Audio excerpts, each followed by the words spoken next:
کتونکو علب خان شیرپو یم. علب خان شیرپو ویلفیر فاونډیشن د خپل وس مطابق د دغې خلکو سره لګیا دي، کومک کوي. خو په دغه کې په دغه سیلاب کې تحریک لبیک زموږ سره ډېره زیاته مرسته وکړله. دا یو زنانه راغلې ده، خو دا د یوې هفتې نه ماته کالونه کوي او ما ته وایي چې ایروکې بچي مې په نښه روده کېږي، ایروکې بچي مې په نښه روده کېږي. خو دې ته پته وه دا په مخکې روجو کې په مخکې امدادونو له زما په چارسکي دفتر ته راغلې ده، نو ځکه ورته دا ځای پته وه ورته. کوم ځای راته راغلي؟ زه ډېرې شوقه درنه راغلې یم. لکه مخکې ما 2-3 ورځې مخکې ما زکاتونه وړي دي ستاسو ځای نه. اوس مې ډېره غټه مجبوري شوه، زه ځکه کیمرې مخې ته ودرېدم چې ما ته بېګاه ماشوم بچي ژړل وي، ما له چې اخره کې په ژړا کې دوی دونه څه نو چې ما د ماشومانو له اوبه خوږې کړې. زه په کور کې د کرۍ اوسېږم چې یو کرۍ برابر شي بلې میاشتې له بیا ما له جواب راکړي. بس زه ستاسو نه ورکې مدد غواړم، داسې مدد غواړم چې خدای پاک چېرته د ماشومانو نه څه جوړ کړي او بس زما سر په سوري شي، د دې کرۍ کورونو نه زه خلاصه شم او به د دې ماشومانو څه رزق پیدا شي. وروڼه دې خپلوان مې داسې زما فقط یو ورور دی، هغه ورکوټې دی. مونږ پلار مړ دی، 6 خویندې وو. مور جزه مې ټوله په پردو کوڅو کې ګرځي، د منیارۍ سودا خرڅوي. ته چاله ورکړې نو دغه سړي دا 3مه ښځه وه؟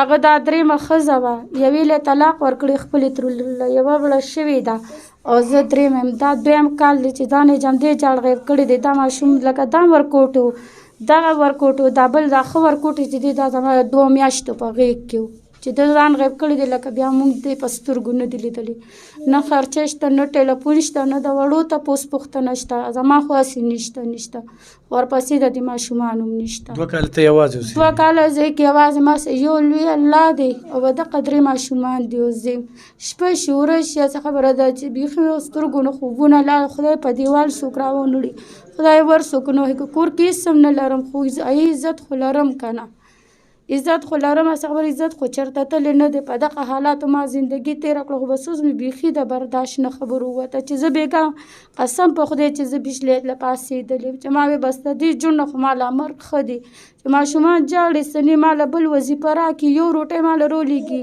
هغه زه دې ماشومانو ته کوم چې دې نه پاتې شي. کو پاتې شو هغو سپور وخورم، که نه دې وي روټۍ واخله مې زه ورته یم نه بچې تاسو وخورئ خیر دی زه مړی.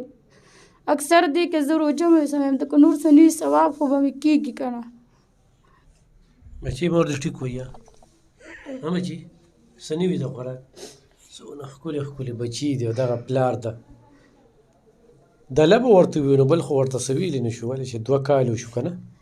2 کاله وشو چې دی په ځای پرېښي د ګل شان بچي دي. تر ګوډۍ را دي خوښی ګورې، دې ګوډۍ ته وګورې، دا ګوډۍ ده، دا یخني را روانه ده، چپړې نشته، بل څه نشته دی. دا ماشوم ورته ژاړي ما له امي بنین واخله، ورته یې وخت صبر وکړه. دا ماشوم ژاړي ما له کیلې واخله، قسم په خدای دا ورکوټې ماشوم امي ما له کیلې واخله. ما سره 100 روپۍ نه چې زه د ماشوم له کیلې واخلم. زه د 10 کوڅو نه زیاته 300 روپو پسې کریلو ګرځېدم. څو ورځې دې کریلو ګرځېدې؟ دا 3-4 ورځ د ما له چا نه راکول. اوس اخري یو کور ته په ژړا شم، ما ته خیر چې زه واپس راشم بیا دله در کوم، خو ما له صرف دقونه راکړې زما ضرور په کار دی، ضرور کرۍ پې کوم او راځم بیا خیر دی بیا به یې دله درکړم. نو تا نه به مونږ څه واخلو، ته ښځه ذاتې تا نه به مونږ څه واخلو. په دنیا کې هغه دکانداران د 10 روپو سودا هم قرض نه راکوي. کتونکو 0335 98 28 136 په دې ورسره نیغ په نیغ هم رابطه کولی شئ. په دې باندې زما اکاونټ نمبر هم دی، ایزي پیسه هم ده پې زما، خو ما سره مدد کوئ. دا زه تحریک لبیک له خوا چې کوم دی تاسو له وړي، چیني، دال، روجې ښه صحیح ده او نور هم پکې واړه څیزونه شته دي. دا زه دوی له دا ګوتی ورکوم. ما له تحریک لبیک والا د نن 15-14 ورځې مخکې 6 ګوتې راکړې وې، 6 پیکجه او هغه 6 پیکجو کې دی له ما دا ګوتې ساتلې وه. ما چې دا به راځي، دا د 15-14 ورځو نه دا هم په رابطه کې ده، خو دغه کرۍ په وجه باندې دا دلته کې رونه رسېدله، نن رسېده. د ګل شان بچي دي. زه یم خو هغه پلار دا بچي ویني دې ته وګورئ دا شهزاده دی ظالمه راشه ته غم مه کوه، صرف دې بچو ته کښېنه.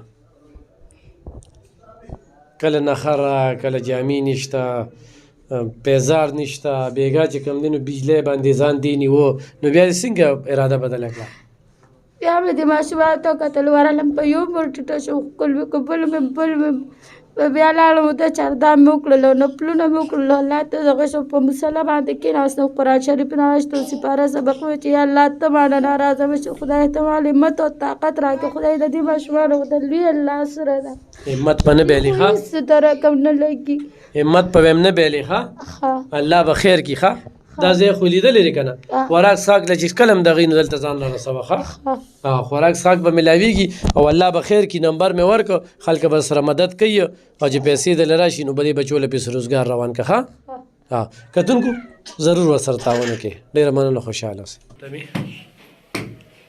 څه وی په دې موقع څه میلو شو ورته بوټان راته میلو شو جامې راته میلو شو سودا راته میلو شوه دار سره راته میلو شو بس الله پاک د ده سره ډېر ښه وکړي چې غریبانانو سره ښځې الله دې له د دې وضعې بدلې ورکړي په دې دنیا او په هغه دنیا او موږ سره غریبانانو خلکو سره ډېرې ښې کړي بس د دې وضعې دې ول الله ورکړي نو ټولو مسافرو ته به موږ دعا کوو چې دا دې دعاګانې دې بس دې له رولېږي دې غریبانانو خلکو له ورکړي تا له دې هم رولېږي مونږ له دې رولېږي مونږ سره د امداد وکړي چې د ماشومانو سره خوراک پیدا شي دغه پیدا شي بس دا د ما سره غټ امداد وي او غټه نیکي به وي